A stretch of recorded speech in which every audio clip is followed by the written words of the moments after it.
Assalamualaikum warahmatullahi wabarakatuh. Perkenalkan, nama saya Nurfika Reskianti Haris, kelas Manajemen H, NIM 220903501181. Pada kesempatan kali ini, saya akan mengajak kalian semua untuk membahas salah satu topik yang cukup penting, namun kerap kali dilupakan, yaitu etika bisnis. Seperti yang kita ketahui, dalam menjalankan usaha, penting untuk memiliki etika bisnis yang baik, karena etika bisnis mendasari seluruh kegiatan perusahaan kita, baik individu, perusahaan, dan juga masyarakatnya. Namun sayangnya, banyak perusahaan yang kerap kali mengesampingkan etika bisnis untuk mencapai keuntungan yang sebesar-besarnya. Maka dari itu, saya memberi salah satu contoh perusahaan yang tidak melakukan etika bisnis, yaitu oleh PT PLN Indonesia. PT Perusahaan Listrik Negara atau Persero adalah perusahaan pemerintah yang bergerak di bidang pengadaan listrik nasional. Hingga saat ini, PT PLN masih merupakan satu-satunya perusahaan listrik sekaligus pendistribusinya. Dalam hal ini, PT PLN sudah seharusnya dapat memenuhi kebutuhan listrik bagi masyarakat dan mendistribusikannya secara merata. Usaha PT PLN termasuk ke dalam jenis monopoli murni. Hal ini ditunjukkan karena PT PLN merupakan penjual atau produsen tunggal. Contoh kasus monopoli yang dilakukan oleh PT PLN yaitu 1. Fungsi PLN sebagai pembangkit, distribusi dan transmisi listrik mulai dipecah. Swasta diizinkan berpartisipasi dalam upaya pembangkitan tenaga listrik, sementara untuk distribusi dan transmisi tetap ditangani PT PLN. Saat ini telah ada 27 independent power producer di Indonesia. 2. Krisis listrik memuncak saat PT Perusahaan Listrik Negara memberlakukan pemadaman listrik secara bergiliran di berbagai wilayah, termasuk Jakarta dan sekitarnya.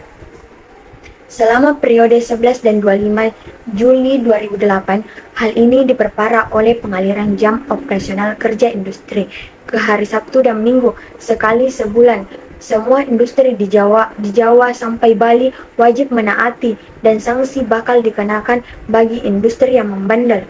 PLN berdalih pemadaman dilakukan akibat defisit daya listrik yang semakin parah karena adanya gangguan pasokan batubara pembangkit utama di sistem kelistrikan Jawa sampai Bali, yaitu di pembangkit Tanjung Jati, Paitong Unit 1 dan 2, serta Cilacap.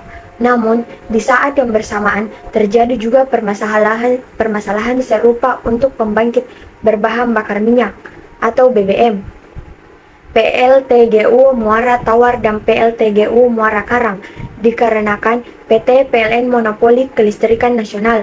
Kebutuhan listrik masyarakat sangat bergantung pada PT PLN, tetapi mereka sendiri tidak mampu secara merata dan adil memenuhi kebutuhan listrik masyarakat. Jadi, analisisnya jika dilihat dari teori etika deontologi, dalam kasus ini PT Perusahaan Listrik Negara atau Persero sesungguhnya mempunyai tujuan yang baik, yaitu bertujuan untuk memenuhi kebutuhan listrik nasional. Akan tetapi, tidak diikuti dengan perbuatan atau tindakan yang baik, karena PT PLN belum mampu memenuhi kebutuhan listrik secara adil dan merata. Jadi, menurut teori etika deontologi, tidak etis dalam kegiatan usahanya. Jika dilihat dari etika teleologi, dalam kasus ini monopoli di PT PLN terbentuk secara tidak langsung, dipengaruhi oleh pasal 33 Undang-Undang Dasar 1945, di mana pengaturannya, penyelenggaraannya, penggunaannya, persediaannya, dan pemeliharaannya sumber daya alam serta pengaturan hubungan hukumnya ada pada negara. Dari wacana di atas dapat disimpulkan bahwa PT Perusahaan Listrik Negara atau Persero telah melakukan tindakan monopoli yang menyebabkan kerugian pada masyarakat. Jadi, tindakan PT PLN ini telah melanggar Undang-Undang Republik Indonesia Nomor 5 Tahun 1999 tentang larangan praktik monopoli dan persaingan usaha tidak sehat. Baik, itulah tadi contoh perusahaan yang tidak melakukan etika bisnis dari PT PLN. Mohon maaf jika ada kata yang salah dan kurang berkenan di hati. Wabillahi taufiq wal hidayah. Wassalamualaikum warahmatullahi wabarakatuh.